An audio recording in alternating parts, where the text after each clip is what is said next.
SS tables and LSM trees. In Figure 3.3, each log-structured segment is a sequence of key-value pairs. These pairs appear in the order that they were written, and values later in the log take precedence over values for the same key earlier in the log. Apart from that, the order of key-value pairs in the file does not matter. Now we can make a simple change to the format of our segmented files. We require that the sequences of key-value pairs is sorted by key. At first glance, that requirement seems to break our ability to use sequential writes, but we'll get to that in a moment. We'll call this sorted string table or SS table for short. We also require that each key only appears only within each merged segment file. The compaction process already ensures that. SS tables have several big advantages over log segments with hash indexes. First, merging segments is simple and efficient. Even if the files are bigger than the available memory, the approach is like the one used in merge sort algorithm and is illustrated in Figure 3.4. You start reading the input files side by side. Look at the first key in each file. Copy the lowest key according to that sort order to the output file and repeat. This produces a new merged segment file, also sorted by key. Figure 3.4. Managing several SS table segments, retaining only the most recent value for each key. What if the same key appears in several input segments? Remember that each segment contains all the values written to the database during some period of time. This means that all values in one input segment must be more recent than all the values in other segment, assuming that we always merge adjacent segments. When multiple segments contain the same key, we can keep the value from the most recent segment and discard the values in older segments. Second, in order to find a particular key in the file, you no longer need to keep an index of all the keys in memory. See Figure 3.5 for an example. Say you're looking for the key handiwork, but you don't know the exact offset the key in the segment file. However, you do know the offsets for the keys handbag and handsome, and because of the sorting you know and the handiwork must appear between those two, this means you can jump to the offset for handbag and scan from there until you find handiwork or not, if the key is not present in the file. Figure 3.5. An SS table with an in-memory index. You still need an in-memory index to tell you the offset for some of the keys, but it can be sparse. One key for every few kilobytes of segment file is sufficient because a few kilobytes can be scanned very quickly. Third, since read requests need to scan over several key value pairs in the requested range anyway, it is possible to group those records into a block and compress it before writing it to disk, indicated by the shaded area in Figure 3.5.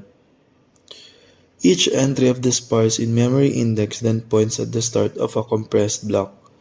Besides saving disk space, compression also reduces the I/O bandwidth used. Constructing and maintaining SS tables.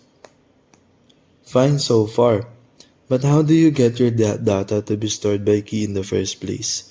Our incoming writes can occur in any order. Maintaining a sorted structure on disk is possible, see B-trees, but maintaining it in memory is much easier.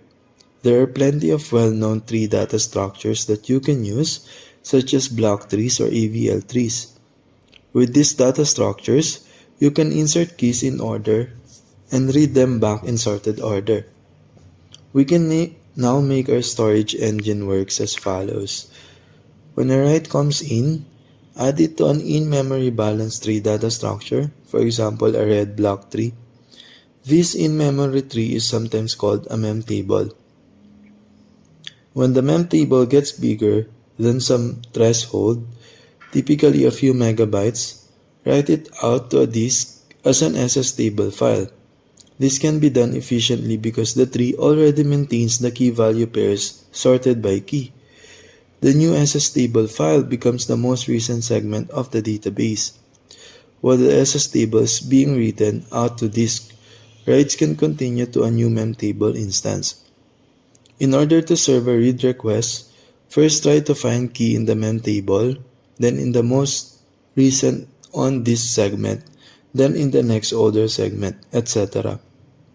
From time to time, run a merging and compaction process in the background to combine segment files and to discard overwritten or deleted values. This scheme works very well. It only suffers from one problem. If the database crashes, the most recent writes which are in the memtable but not yet written out to disk are lost. In order to avoid that problem, we can keep a separate log on disk to which every write is immediately appended, just like in the previous section.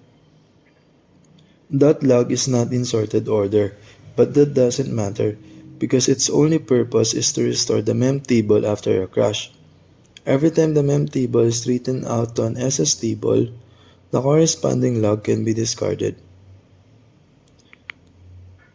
Making an LSM tree out of SS tables, the algorithm described here is essentially what is used in LevelDB and RockDB, key value storage engine libraries that are designed to be embedded into other applications.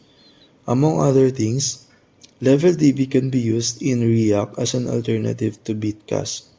Similar storage engines are used in Cassandra and HBase, both of which were inspired by Google's Big Table paper, which introduced the terms SS table and memtable. Originally, this indexing structure was described by Patrick O'Neill et al. Under the name Log Structured Merge Tree or LSM tree, building on earlier work on log structure file systems. Storage engines that are based on this principle of merging and compacting sorted files are often called LSM storage engines. Lucene, an indexing engine for a full-text search used by Elasticsearch and Solr, uses a similar method for storing its term dictionary. A full-text index is much more complex than a key-value index, but is based on a similar idea. Given a word in a search query, find all the documents, web pages, product descriptions, etc. that mention the word. This is implemented with the key-value structure, where the key is a word, a term, and the value is the list of IDs of all the documents that contains the word, the posting list. In Lucene, this mapping from term to posting list is kept in SS table-like sorted files, which are merged in the background as needed. Performance optimizations. As always, a lot of detail goes into making a storage engine perform well in practice. For example, the LSM tree algorithm can be slow when looking up keys that do not exist in the database. You have to check the memtable, then the segments all the way back to the oldest, possibly having to read from disk for each one, before you can be sure that the key does not exist. In order to optimize this kind of access, storage engines often use additional Bloom filters. A Bloom filter is a memory-efficient data structure for approximating the contents of a set. It can tell you if a key does not appear in the database and thus saves many unnecessary disk reads for non-existent keys. There are also different strategies to determine the order and timing of how SS tables are compacted and merged. The most common options are size-tiered, and level compaction. LevelDB and RocksDB use leveled compaction, hence the name of LevelDB. HBase uses size-tiered, and Cassandra supports both. In size-tiered compaction, newer and smaller SS tables are successively merged into older and larger SS tables. In level compaction, the key range is split up into smaller SS tables and older data is moved into separate levels, which allows the compaction to proceed more incrementally and use less disk space. Even though there are many subtleties, the basic idea of LSM trees, keeping a cascade of SS tables that are merged in the background, is simple and effective. Even when the dataset is much bigger than the available memory, it continues to work well. Since data is stored in sorted order, you can efficiently perform range queries, scanning all keys above some minimum and up to some maximum, and because the disk writes are sequential, the LSM tree can support remarkably high throughput. B-trees. The log structure indexes we have discussed so far are gaining acceptance, but they are not the most common type of index. The most widely used indexing structure is quite different, the B-tree. Introduced in 1970 and called ubiquitous less than 10 years later, B-trees have stood the test of time very well. They remain the standard index implementation in almost all relational databases, and many non-relational databases use them too. Like SS tables, B-trees keep key-value pairs sorted by key, which allows efficient key-value lookups and range queries. But that's where the similarity ends. B-trees have a very different design philosophy. The log structure indexes we saw earlier break the database down into variable size segments, typically several megabytes or more in size, and always write the segment sequentially. By contrast, B-trees break the database down into fixed size blocks or pages, traditionally 4 kilobytes in size, sometimes bigger, and read or write one page at a time. This design corresponds more closely to the underlying hardware, as these are also arranged in fixed-size blocks. Each page can be identified using an address or location, which allows one page to refer to another, similar to a pointer, but on disk instead of in memory. We can use this page reference to construct a tree of pages as illustrated in Figure 3.6. Figure 3.6, looking up a key using a B-tree index. One page is designated as the root of the B-tree. Whenever you want to look up a key in the index, you start here. The page contains several keys and reference to child pages.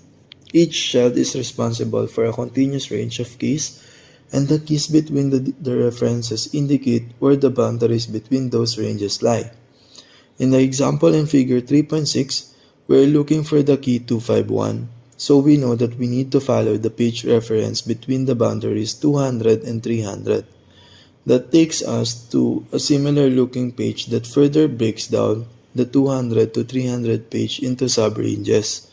Eventually, we get down to a page containing individual key, a leaf page, which either contains the value for each key in line or contains references to the pages where the values can be found. The number of references to child pages in one page of the B-tree is called the branching factor. For example, in Figure 3.6, the branching factor is 6. In practice, the branching factor depends on the amount of space required to store the page references and the range boundaries, but typically it is several hundred. If you want to update the value for an existing key in a B-tree, you search for the leaf page containing that key. Change the value in that page and write the page back to disk, and the references to the page remain valid. If you want to add a new key, you need to find the page whose range encompasses the new key and add it to the page. If there isn't enough free space in the page to accommodate the new key, it is split into two half-full pages, and the parent page is updated to account for the new subdivision of key ranges. See Figure 3.7. Figure 3.7, growing a B-tree by splitting a page. The algorithm ensures that the tree remains balanced. A B-tree with n keys always has a depth of O log n. Most databases can fit into a B-tree that is 3 or 4 levels deep. so you don't need to follow many page references to find the page you are looking for. A 4-level tree of 4 KB pages with a branching factor of 500 can store up to 256 terabytes. Making B-trees reliable. The basic underlying write operation of a B-tree is to overwrite a page on a disk with new data. It is assumed that the override does not change the location of the page, i.e. all references to that page remain intact when the page is overwritten. This is in stark contrast to log-structured indexes such as LSM trees, which only append to files and eventually delete obsolete files but never modify files in place. You can think of overwriting a page on a disk as an actual hardware operation. On a magnetic hard drive, this means moving the disk head to the right place, waiting for the right position on the spinning platter to come around, and then overwriting the appropriate sector with new data. On SSDs, what happens is somewhat more complicated due to the fact that an SSD must erase and rewrite fairly large blocks of a storage chip at a time.